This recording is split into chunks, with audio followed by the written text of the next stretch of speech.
नमस्कार दोस्तों, OCN network में आपका स्वागत है। मैं हूं ओमकार चौधरी। राहुल गांधी की सनक और विपक्षी दलों की नासमझी, इन दो वजहों से, और एक तीसरी वजह भी है जिसकी तरफ आज प्रधानमंत्री नरेंद्र मोदी ने इशारा किया है। वो क्या है उस पर भी चर्चा करेंगे आज। इन सब के चलते एक और संसद सत्र को इन लोगों ने डिस्ट्रॉय किया। मानसून सत्र को एक तरीके से बर्बाद करके रख दिया। यह अलग बात है कि इन स्थितियों परिस्थितियों के बीच भी सत्ता पक्ष और दोनों सदन कम से कम कुछ विधायी कार्य निपटाने में कामयाब हो गए। लेकिन प्रधानमंत्री नरेंद्र मोदी ने जो टिप्पणी की है उस पर जरा गौर करने की जरूरत है। हालांकि एक बार पहले भी उन्होंने ये बात कही थी, लेकिन आज फिर से कही है। आमतौर पर जब कोई संसद सत्र उसका सत्रावसान होता है, यानी अनिश्चित काल के लिए उसको स्थगित किया जाता है, तो स्पीकर चाय पर सभी संसदीय दल के नेताओं को आमंत्रित करते हैं। एक मेल मुलाकात होती है, एक कर्टसी है, इससे ज्यादा कुछ नहीं है। लेकिन उस कर्टसी कॉल का भी राहुल गांधी और कुछ विपक्षी दलों ने, अधिकांश विपक्षी दलों ने एक तरीके से बाइकआउट किया। और ये अपने आप में एक गंभीर घटना है कि राहुल गांधी क्यों नहीं पहुंच रहे हैं नेता प्रतिपक्ष रहते हुए भी। इसके लिए उन्होंने स्पीकर को कॉल तक करने की जहमत नहीं उठाई। तो प्रधानमंत्री नरेंद्र मोदी ने कहा है कि ये परिवार इनसिक्योरिटी में जी रहा है, असुरक्षा में जी रहा है। इसको लगता है कि अगर संसद चली, विचार विनिमय हुआ, बहस हुई, विषयों पर चर्चा हुई, तो कांग्रेस पार्टी में ही कई बहुत प्रतिभाशाली नौजवान हैं जो चमक सकते हैं। और ये परिवार नहीं चाहता कि पार्टी के भीतर कोई और चमके। ये अपने आप में एक गंभीर मामला है। लेकिन कई दूसरे मुद्दे भी उठे हैं। एक सामान्य शिष्टाचार होता है, वो भी राहुल गांधी ताक पर रख चुके हैं। इसके अलावा राहुल गांधी का एक ट्वीट है, लंबा चौड़ा ट्वीट है, और उसको पढ़ करके ऐसा लगता है कि पता नहीं ये कौन सी दुनिया में जी रहे हैं। इन्होंने कहा कि फेयर इलेक्शन हो ही नहीं रहे हैं, मैं तो कभी हारा ही नहीं हूं, ना 2014, ना 2019 और ना 2024। वोट चोरी करके ही बार बार नरेंद्र मोदी प्रधानमंत्री बन रहे हैं। अब 2014 में तो इन्हीं का प्रधानमंत्री था, इन्हीं का चुनाव आयुक्त दोनों, और मुख्य चुनाव आयुक्त इन्हीं के लगाए हुए थे, इन्हीं का पूरा सिस्टम भी था। वो भी अगर नरेंद्र मोदी जीते हैं और ये कह रहे हैं कि चोरी करके ही प्रधानमंत्री बने, तब तो साहब सोचना पड़ेगा, सोचना चाहिए देश को। इसके अलावा कुछ और विषय हैं। क्या नीतीश बाबू अब पूरी तरीके से परिवर्तित हो गए हैं? क्योंकि एक कार्यक्रम में उन्हीं की सरकार के एक मुस्लिम मंत्री ने उन्हें टोपी पहनाने ओढ़ाने की कोशिश की और नीतीश बाबू ने टोपी पहनने से इनकार कर दिया। तो चलिए चर्चा शुरू करते हैं। मेरे साथ जुड़ रहे हैं हमेशा की तरह वीरेंद्र नाथ भट्ट साहब, और उन्हीं के साथ जुड़ करके जरा जानने समझने की कोशिश करते हैं। वीरेंद्र जी, नमस्कार। नमस्कार। तो प्रधानमंत्री ने जो कहा है कि ये परिवार असुरक्षा में जी रहा है, नेता प्रतिपक्ष होने के नाते आपकी कुछ ड्यूटीज होती हैं, कुछ शिष्टाचार होते हैं, कुछ परंपराएं हैं, उनको निभाना होता है। लाल किले की प्राचीर पर जब राष्ट्र को संबोधित कर रहे थे प्रधानमंत्री, वहां भी नहीं पहुंचे थे। ना एलओपी पहुंचे और ना राज्यसभा में नेता प्रतिपक्ष पहुंचे, यानी कांग्रेस अध्यक्ष भी नहीं पहुंचे, ये भी नहीं पहुंचे। और अब तो पूरे संसद सत्र को डिस्ट्रॉय करने के बाद एसआईआर पर इन्होंने जो तमाशे किए हैं जगह जगह, और उस पूरे झूठ का पर्दाफाश भी किया मुख्य चुनाव आयुक्त ने प्रेस कॉन्फ्रेंस करके बहुत आक्रामक तरीके से। इसके बावजूद ये उस रास्ते से डिग नहीं रहे, यहां तक के अपनी गलती मानने के बजाय और चीजों को सामान्य करने की दिशा में बढ़ने के बजाय कि चलो एक चाय पी ली जाए स्पीकर के साथ, तो उनकी चाय का भी बहिष्कार किया और समूचे विपक्ष ने ही किया। ऐसा लगता है कि पूरा विपक्ष ही एक तरीके से फिर से कांग्रेस के नेतृत्व में है, उनके झांसे में आ चुका है।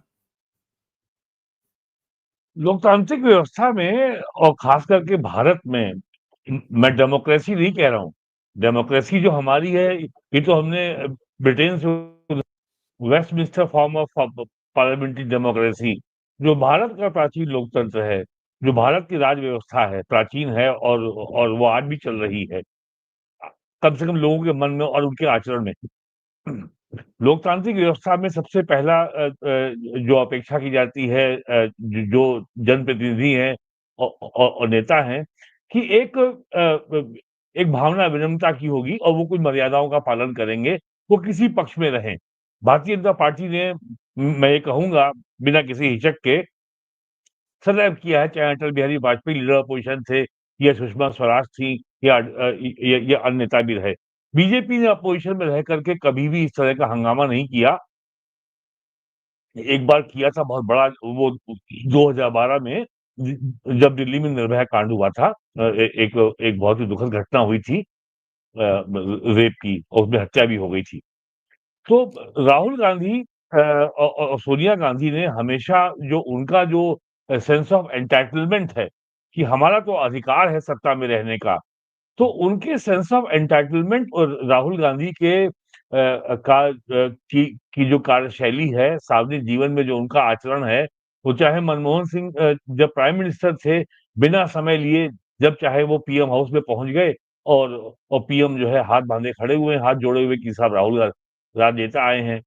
कैबिनेट ने एक प्रस्ताव पारित किया, राहुल गांधी ने उसको जो है प्रेस कॉन्फ्रेंस करके फाड़ के फेंक दिया। कैबिनेट से पारित प्रस्ताव को फाड़ के फेंक देना, ये सीधे-सीधे पूरे मंत्रिमंडल की, पूरे और पूरी लोकतांत्रिक व्यवस्था की, प्रधानमंत्री की का घनघोर अवमानना है, कंटेम्प्ट है। तो इनका जो सेंस ऑफ एंटाइटलमेंट है, वो वैसे का वैसा ही है और ये जाएगा नहीं। आप याद करिए सोनिया गांधी ने कितनी भद्दी टिप्पणी की थी राष्ट्रपति द्रौपदी मुर्मू के बारे में, बेचारी कहा था। उनके एक नेता ने कहा था कि ये तो राष्ट्रपत्नी है, अधीर रंजन चौधरी, जो बंगाल के एमपी थे और अब की बार मुस्लिम वोटों को ना मिलने की वजह से हार गए और वहां से एक गुजरात का क्रिकेटर एमपी हो गया है, क्या नाम है उसका, इरफान क्या नाम है? तो यूसुफ ये पठान। जो, हाँ हाँ, यूसुफ पठान। तो इनका जो सेंस ऑफ एंटाइटलमेंट है कि मेरे पिताजी प्रधानमंत्री, मेरे पिताजी की माताजी प्रधानमंत्री, और मेरी दादी के पिताजी प्रधानमंत्री, और एक ऐसा व्यक्ति 10 साल प्रधानमंत्री जो बिल्कुल हमारे नौकर की तरह था।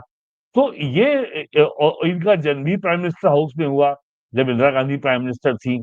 तो इनके लिए कोई बहुत बड़ा इनके मन में कोई सम्मान ही नहीं है प्रधानमंत्री पद के लिए। और दूसरी बात, राहुल गांधी सत्ता को भोगना चाहते हैं बिना किसी जिम्मेदारी के, बिना किसी दायित्वों का निर्वहन किए हुए वो सत्ता भोगना चाहते हैं। यही वो कर रहे हैं जब से वो राजनीति में आए हैं, 2004 में संसद में पहुंचे हैं, लोकसभा में।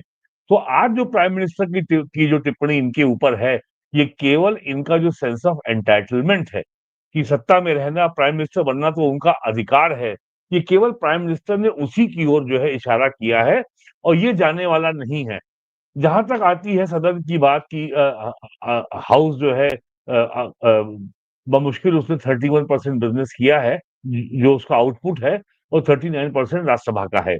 तो इनकी ये रणनीति है आज लगभग ये, और ये 2019 के लोकसभा चुनाव के पहले ही शुरू हो गई थी वो 19 से 24 तक लगातार ये चली है और 24 के लोकसभा चुनाव होने के बाद जो पहला सत्र हुआ था पिछले वर्ष जुलाई में, तब से लगातार यही चला आ रहा है। तो इनकी नीति में कोई बदलाव नहीं आना है और इनको लगता है कि ऐसा करके वो सरकार की क्रेडिबिलिटी को, सरकार की विश्वसनीयता को खत्म कर लेंगे, सरकार के खिलाफ पूरे देश में बगावत का माहौल बना देंगे और सुप्रीम कोर्ट हो, चुनाव आयोग हो, संसद हो, लोकसभा, राज्यसभा हो, सरकार हो, प्राइम मिनिस्टर हो, सबके प्रति अविश्वसनीयता का माहौल हम बना देंगे और ये केवल वोक वामपंथी टैक्टिस है।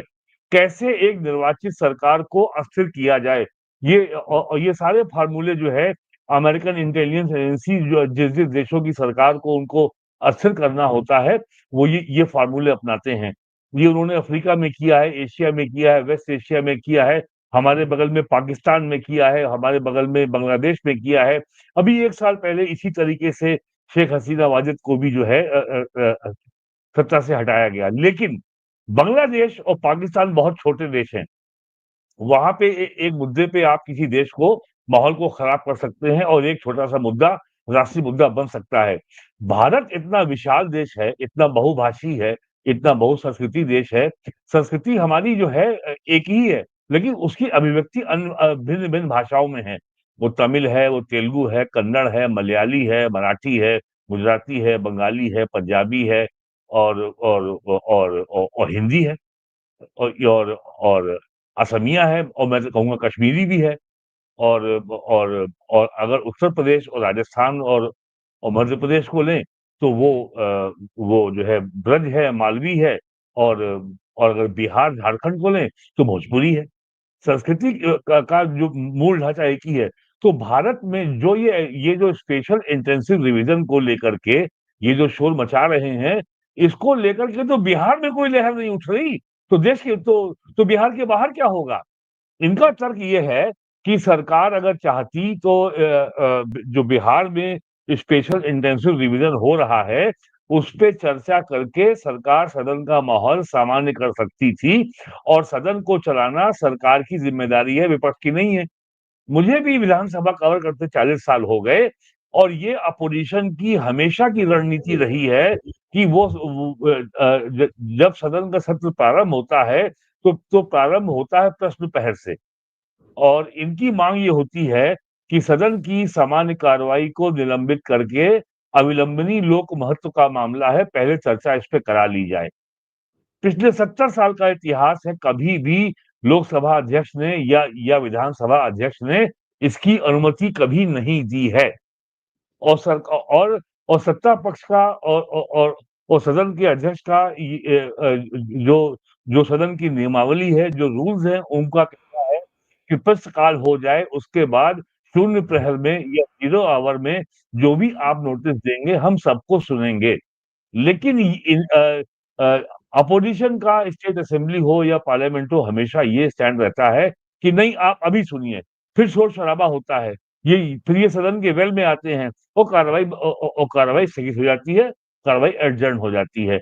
ये एक स्टैंडर्ड मॉडस ऑपरेंडी है अपोज़िशन का काम करने का, लेकिन बीजेपी ने यूपी में एज़ अपोज़िशन पार्टी बीजेपी पहली बार सत्ता में आई थी 1991 में।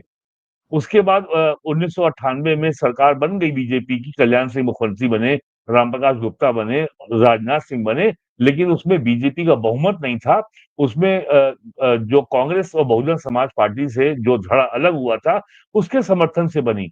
लेकिन बीजेपी को 91 के बाद पूर्ण बहुमत मिला है 2017 में, 26 साल बाद। अपोजिशन में रहते हुए बीजेपी ने इस तरह का व्यवहार कभी नहीं किया कि साहब सदन की कार्रवाई जो है का जो जो उसका सामान्य जो कार्यसूची में एजेंडा लिस्टेड है, उसको सस्पेंड करके अभी पहले हमारी बात सुनी जाए। और दूसरी बात, स्पेशल इंटेंसिव रिवीजन का मामला कांग्रेस ही सुप्रीम कोर्ट में ले गई है। और ये जो है एक स्थापित परंपरा है, स्थापित नियमावली है, लोकसभा हो या विधानसभा हो, जो मामला न्यायालय में लंबित होता है, जो मामला सब जुडिस होता है, उस पर कभी भी सदन में चर्चा नहीं होती है। ये ये सदन के नियम में भी है और यही परंपरा भी है।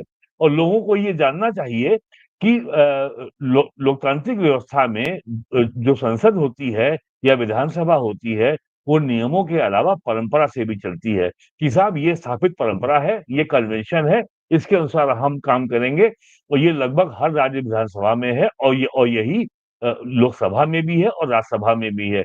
लेकिन कांग्रेस का कहना है कि चूंकि हमारे नेता राजकुमार राहुल गांधी है, तो ये नियम क्या होता है और ये परंपरा क्या होती है, कन्वेंशन क्या होता है, जो हम चाहेंगे वो होगा। तो इनको लग रहा है कि हमने जो है सदन नहीं चलने दिया, तो हमने सरकार को जो है के ऊपर हमने सरकार की विश्वसनीयता पे एक आघात कर दिया। सरकार ने सारे बिल पास करा लिए, लेकिन यही बिल अगर सदन में चर्चा के बाद पास होते और इसके ऊपर बहस होती और इस पे अपोजिशन अगर सवाल पूछता और सरकार को जवाब देना पड़ता, तो जनता का इससे शिक्षण होता।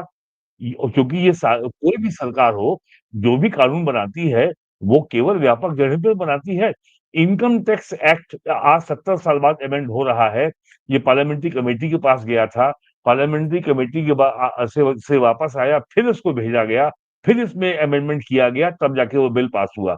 और ये बिल जो है उसमें बहुत क्रांतिकारी रिफॉर्म किए गए हैं।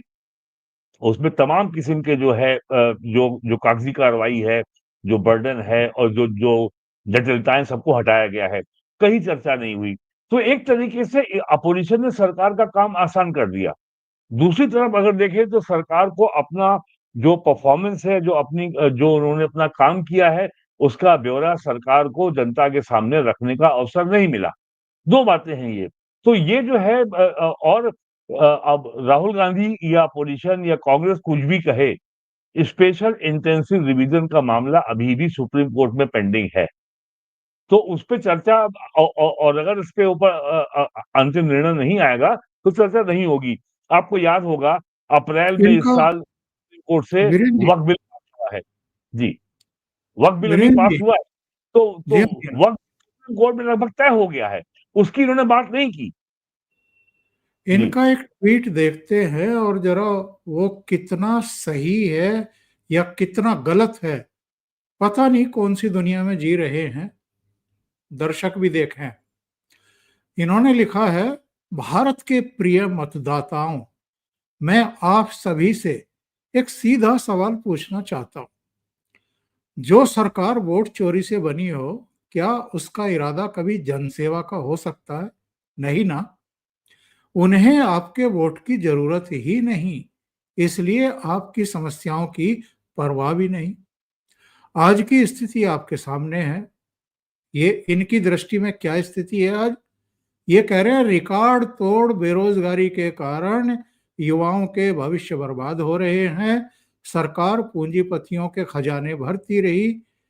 नीट, एसएससी, पेपर लीक जैसे घोटालों ने लाखों छात्रों के करियर तबाह कर दिए।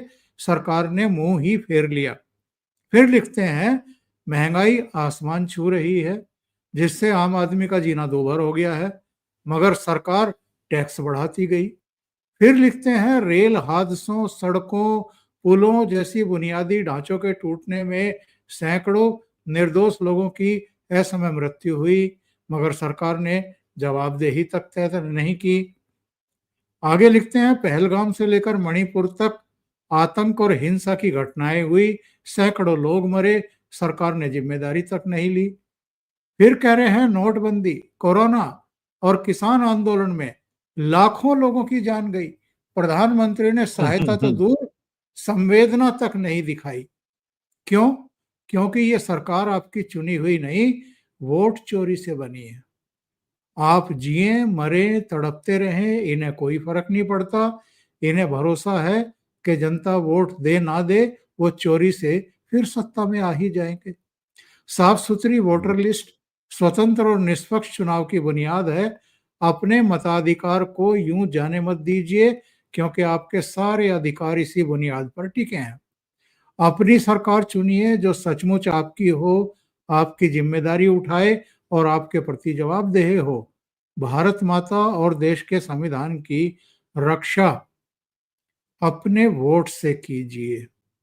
ये राष्ट्र के नाम संदेश है राहुल गांधी का। आप कितने सहमत हैं साहब इनके इन तर्कों से? ये केवल वोक वामपंथी का जो जहरीला तर्कश है, ये उससे निकला हुआ एक जहरीला तीर है। लोगों को ये बता दीजिए कि नोटबंदी की घोषणा 8 या 9 नवंबर 2016 को हुई थी। आज उस घटना और अगले महीने उसको 8 साल पूरे हो जाएंगे। ये आज उसकी भी बात कर रहे हैं। और अगर नोटबंदी की से अगर अगर इतना नुकसान हुआ है, तो मैं उनको जुलाई का आंकड़ा बता दूं कि 2,500 करोड़ से ज्यादा लेन देन कैशलेस ट्रांजैक्शन के हुए हैं जुलाई 2025 में। और जो उसमें धनराशि थी वो 25 लाख करोड़ रुपए से अधिक है। हर महीने और 2025 में हर महीने का जो औसत निकलेगा वो निकलेगा 25 लाख करोड़। यानी जो है अगर साल में जोड़ें तो ये 300 लाख करोड़ से ज्यादा निकलेगा। 400 लाख करोड़ का हमारा जीडीपी, हमारा 450 लाख करोड़ के आसपास जीडीपी है। और ये जो लोग बताते हैं कि साहब काला धन कहाँ आया, काला धन कहाँ आया, जब इस देश में 300 लाख करोड़ से ज्यादा का 2/3 से ज्यादा जो हमारा लेन देन है जीडीपी का, वो सारा रिकॉर्डेड हो रहा है, तो भाई क्या क्या ये सब काले धन का लेन देन रिकॉर्डेड हो सकता है? इनको आलोचना करने के पहले थोड़ी अकल तो लगानी चाहिए। और जरा सोचिए कि 25 लाख करोड़ रुपए से अधिक का लेन देन कैशलेस हो रहा है।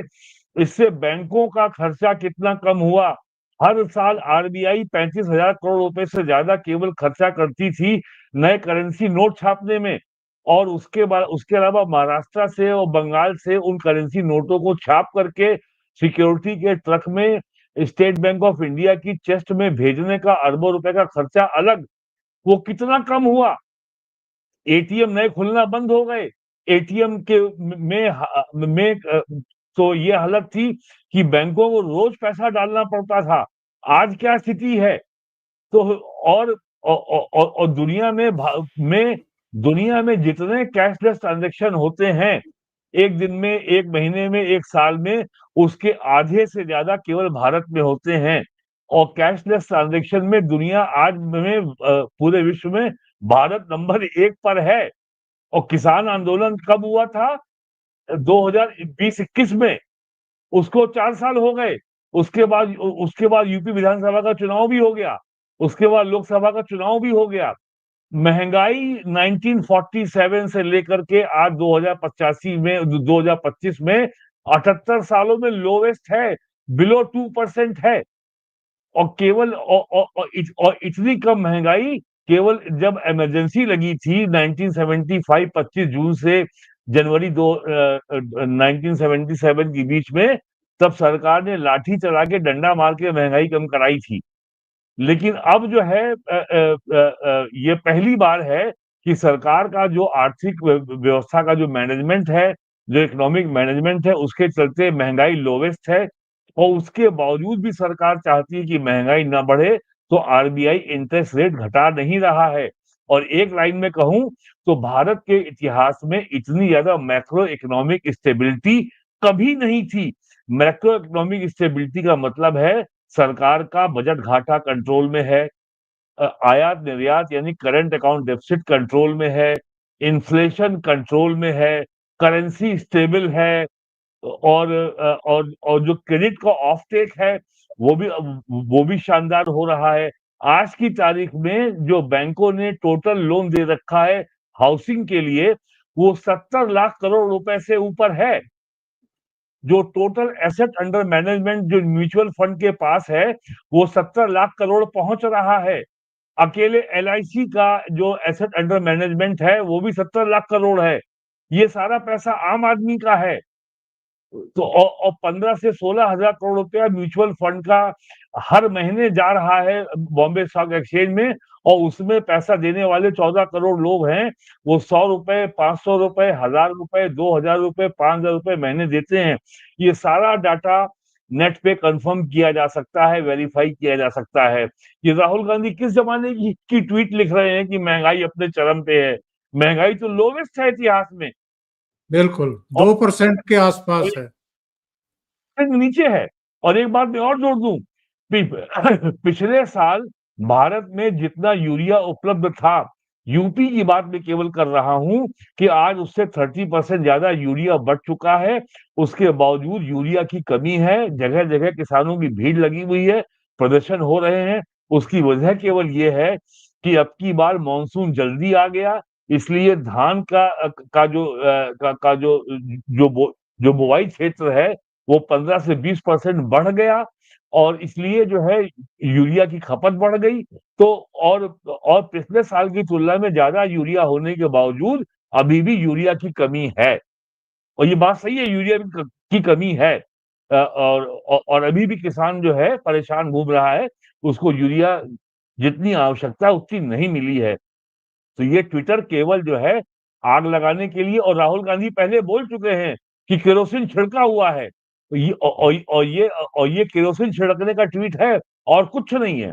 लेकिन अच्छी बात ये है, ये सोशल मीडिया से आगे नहीं जाएगा, ये यहीं तक रहेगा। और ये बिल्कुल स्पष्ट है कि ये बिहार का चुनाव बुरी तरह हारने जा रहे हैं, और ये इन्होंने उसकी पेचबंदी पहले से कर ली है कि देखो ये वोट की चोरी की सरकार ने बिहार का वोट चोरी कर लिया।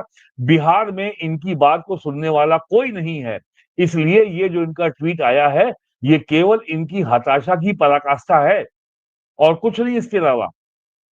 एक और घटना हुई है साहब, पाठकों से और आपसे साझा करते हैं। नीतीश ने मुस्कुराते हुए अपनी टोपी दूसरे को पहनाई। बिहार मदरसा बोर्ड के कार्यक्रम का वीडियो सोशल मीडिया पर वायरल। एक्चुअल में वहां एक कार्यक्रम था। इनके जो अल्पसंख्यक कल्याण मंत्री हैं जमा खान, उन्होंने इनके सिर पर एक टोपी पहनाने की कोशिश की थी, और नीतीश ने वो टोपी नहीं पहनी जो आमतौर पर मुस्लिम पहनते हैं, और कभी-कभी विश्वनाथ प्रताप सिंह भी उस तरह की टोपी पहनते थे। वो टोपी थी, और नीतीश ने वो टोपी नहीं पहनी। जो ये वो सीन है।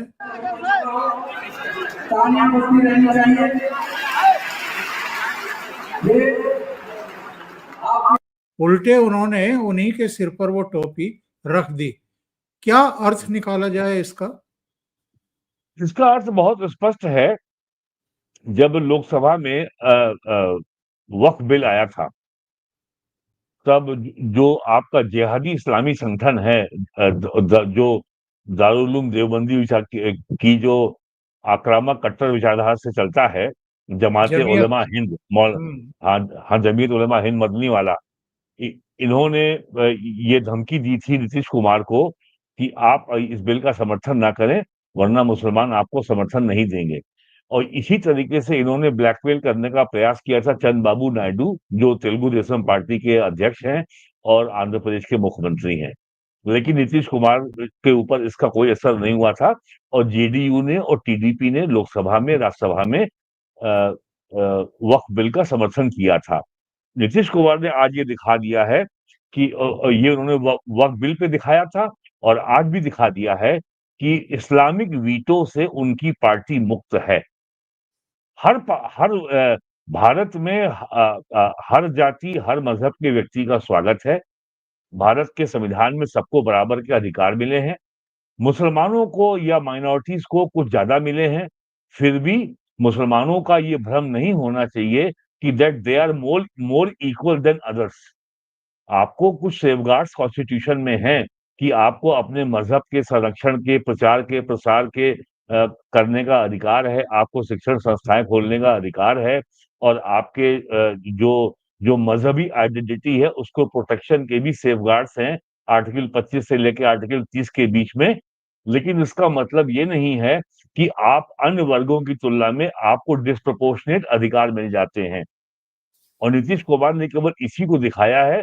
और चूंकि ये महीना अगस्त है और आज तारीख 21 है, और अगले महीने के अंत में चुनाव की रणभेरी वहां बच जाएगी, तो नीतीश कुमार ने साफ संदेश दे दिया है कि हमको ये इस तरह के टोने टोटके, गिमिक्री और इस तरह के नाटक और नौटंकी करने की हम नहीं करेंगे मुस्लिम वोट पाने के लिए। ये नाटक और नौटंकी अखिलेश यादव करें और लालू यादव करें, और उनका जो अनपढ़ बेटा है मुख्यमंत्री बनने का दावेदार है तेजस्वी, वो करे। नीतीश कुमार ने एक बहुत ही सीजन्ड, अनुभवी, मैच्योर नेता के तरीके से आज ये आचरण किया है और बहुत स्पष्ट संदेश दिया है कि वो किसी टोने-टोटके, गिमिक्री के द्वारा किसी भी समुदाय, किसी मज़हब, किसी भी जाति के व्यक्ति का वोट नहीं चाहते। क्योंकि उनके पीछे अपने काम का, अपनी परफ़ॉर्मेंस का, अपनी उपलब्धियों का इतना बड़ा उनके पास एक आधार है, उसके बल पे वो चुनाव में जाएँगे। तो नीतीश कुमार ने जो किया है ब ब ये मुझे तो बहुत ही केवल सामान्य घटना ही नहीं है कि चुनाव के पहले उनके अंदर कितना आत्मविश्वास है, ये इस बात का भी प्रमाण है। बिल्कुल सही कह रहे हैं। बहुत-बहुत धन्यवाद वीरेंद्र नाथ भट्ट साहब, आप जुड़े और महत्वपूर्ण मुद्दों पर चर्चा की और दर्शकों का भी धन्यवाद जो लाइव जुड़े हुए थे। आपको अगर ये कार्यक्रम पसंद आ रहा है तो लाइक ज़रूर करें, वीडियो को शेयर करें और अभी तक अगर आपने ये चैनल सब्सक्राइब नहीं किया है, सब्सक्राइब ज़रूर कर लीजिए। थैंक यू सो मच आपका भी और भट्ट साहब आपका भी। नमस्कार। जी, नमस्कार।